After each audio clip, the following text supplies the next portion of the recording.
Se fixer des objectifs et s'y tenir, ma méthode infaillible.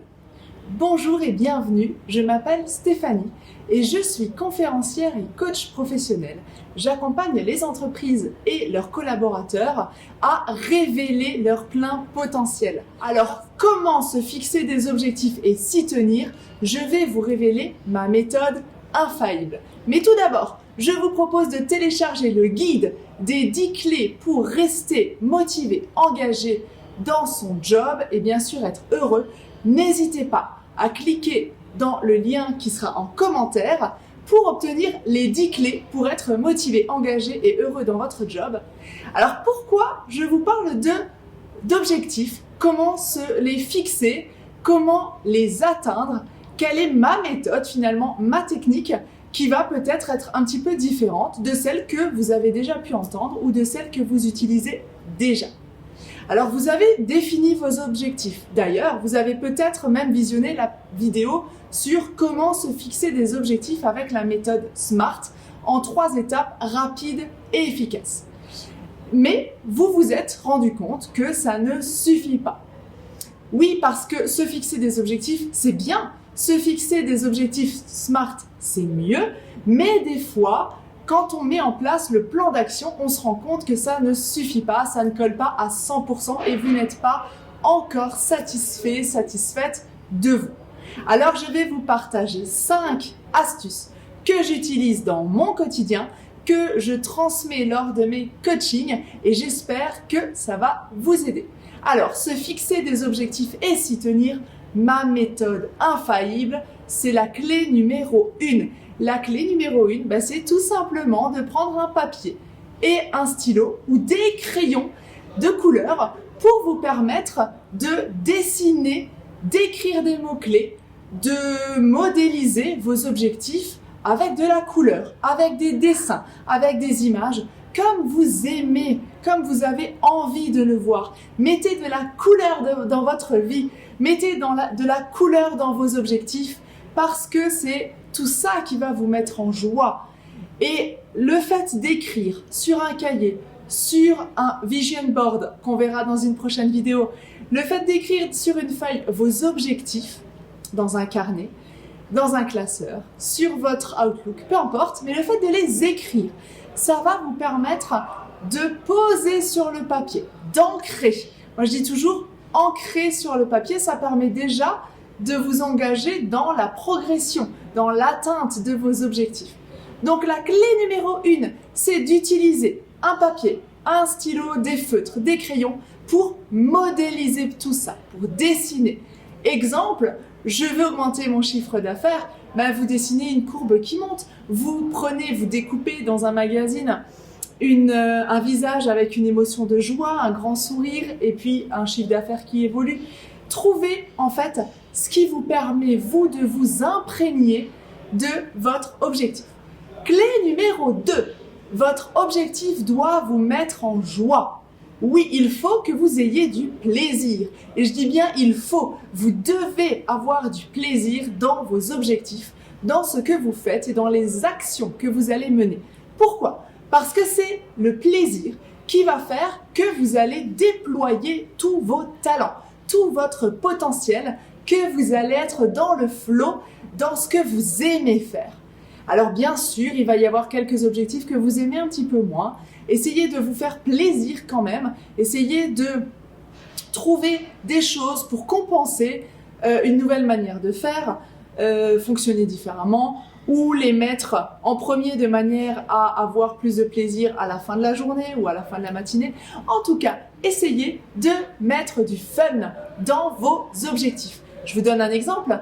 La dernière fois, j'ai fait un pitch à une réunion. J'avais une présentation à faire ensuite, suite à ce pitch, qui m'a pris, on va dire, 1 à 2 bonnes journées de travail. Et quand j'ai vu que ce client, il était dans la même ville qu'un spa, je me suis dit, les 2 heures qui suivent, je ne vais rien programmer. Je vais m'octroyer un moment détente, un moment à moi pour me permettre de valoriser finalement, de récompenser tout le travail que j'ai fait. Donc il y a 2 aspects dans ce que je viens de vous partager. C'est L'objectif qui fait plaisir, essayez de trouver du fun dans ce que vous faites. Et essayez aussi de vous récompenser quand vous avez fait quelque chose parce qu'on a besoin de se féliciter. Des fois, la petite tape, bravo, c'est bien, j'ai bien bossé aujourd'hui, je me félicite, je me récompense. Ensuite, la troisième clé, c'est de ne chasser qu'un seul objectif à la fois. Et là, je suis la reine du multitâche. Je fais toujours 15 choses en même temps. Je me soigne, je vous rassure, mais je suis assez bien placée pour vous partager cette clé parce que depuis que j'utilise cette méthode-là, c'est-à-dire un seul objectif à la fois, mais je me rends compte que je suis beaucoup plus productive. Je suis moins stressée et je suis surtout concentrée, focus sur la tâche que j'ai à réaliser à ce moment-là. Donc, si j'ai encore un conseil, c'est le troisième conseil que je vous partage, c'est de ne courir qu'un seul objectif à la fois. Vous vous dites, je prends 1 heure, 5 minutes, une journée, une semaine pour faire ça et juste ça de manière à être 100% concentré. Mes vidéos, par exemple, je les tourne toutes en même temps. Comme ça, je suis focus sur mes vidéos, c'est ma journée vidéo. Et bien, vous faites la même chose. Quand vous l'avez fait, vous passez à autre chose, vous vous reconnectez au monde extérieur et vous passez à l'objectif suivant. La quatrième étape, c'est de partager votre objectif à votre réseau, à votre entourage. Pourquoi ? Parce que c'est toujours intéressant pour votre réseau, votre environnement, de comprendre comment vous fonctionnez et surtout quels sont vos focus du moment. Qu'est-ce qui vous motive ? Qu'est-ce qui vous drive ? Ils peuvent à la fois vous apporter du soutien, ils peuvent aussi vous challenger, ils peuvent vous motiver, vous donner un petit coup de boost quand vous en avez besoin. Donc pensez, on n'y pense pas toujours, mais pensez à partager les objectifs que vous fixez avec votre entourage, votre famille, conjoint, vos collègues, etc. C'est hyper important parce que peut-être ils peuvent même vous aider dans l'atteinte de vos objectifs. La cinquième clé que je vous livre maintenant, elle est fondamentale. C'est d'être raisonnable dans le délai de réalisation de votre objectif. Bien souvent, je le constate, on se surestime quand on veut faire des choses à très court terme. Autant on peut sous-estimer ce qu'on peut faire à long terme, autant on surestime nos capacités à très court terme. Ça veut dire quoi ? Ça veut dire que vous devez compter, calculer, vraiment décortiquer votre objectif, votre plan d'action et surtout vérifier que ce soit réalisable dans le temps parce que rien de pire que de surestimer, sous-évaluer le temps dont vous avez besoin parce que du coup c'est l'échec assuré. Vous n'allez pas atteindre votre objectif et ça va vous mettre en situation d'échec, en situation de frustration, comme on l'a vu la dernière fois.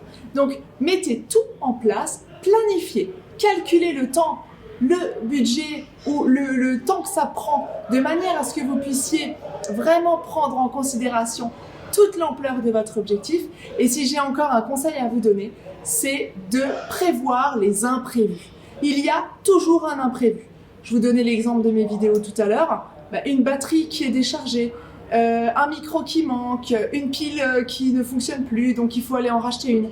Prévoyez toujours l'imprévu. Au pire, ça ne se passe pas et tout roule comme vous l'avez décidé dans le temps imparti. Si jamais vous avez un imprévu, au moins vous aurez prévu ça et vous ne serez pas déçus de la manière dont se termine justement la mission ou les différentes tâches que vous devez réaliser. Donc prévoyez l'imprévu. Nous avons vu ensemble 5 clés, 5 astuces à mettre en pratique dans votre quotidien de manière à fixer vos objectifs et surtout les atteindre. Je vous les rappelle, l'étape 1 ou la clé numéro 1, c'était de visualiser, de prendre un cahier, un crayon et dessiner vos objectifs. La méthode 2, c'est de mettre du fun, du plaisir. Votre objectif doit vous mettre en joie. Chacun de vos objectifs doit vous mettre en joie. Ensuite, c'est je ne chasse qu'un seul objectif à la fois. Le 4e, c'est je partage mes objectifs avec mon entourage et mon réseau. Et enfin, le dernier, c'est je suis réaliste quant à la durée, la réalisation de mon objectif. Qu'en pensez-vous ? Mettez-moi des commentaires sous la vidéo, je serai très curieuse et très intéressée de lire vos commentaires, vos réflexions, vos partages peut-être de bonnes pratiques, puisque vous avez sûrement des super trucs à nous partager. Je serai ravie de les lire ci-dessous dans les commentaires. Si vous ne l'avez pas encore fait, c'est le moment de vous abonner à ma chaîne YouTube. Cliquez sur le bouton s'abonner et vous recevrez les vidéos que je vous posterai tous les lundis, mercredis et vendredis de chaque semaine. Et enfin, si vous voulez être averti et voir ces vidéos en avant-première, pensez à la cloche. Si vous voulez aller plus loin, je vous invite à visionner les quelques autres vidéos que j'ai pu faire sur la notion d'objectif et notamment comment fixer un objectif SMART en 3 étapes ultra simples et rapides ou alors comment mettre en place un plan d'action pour atteindre ces objectifs.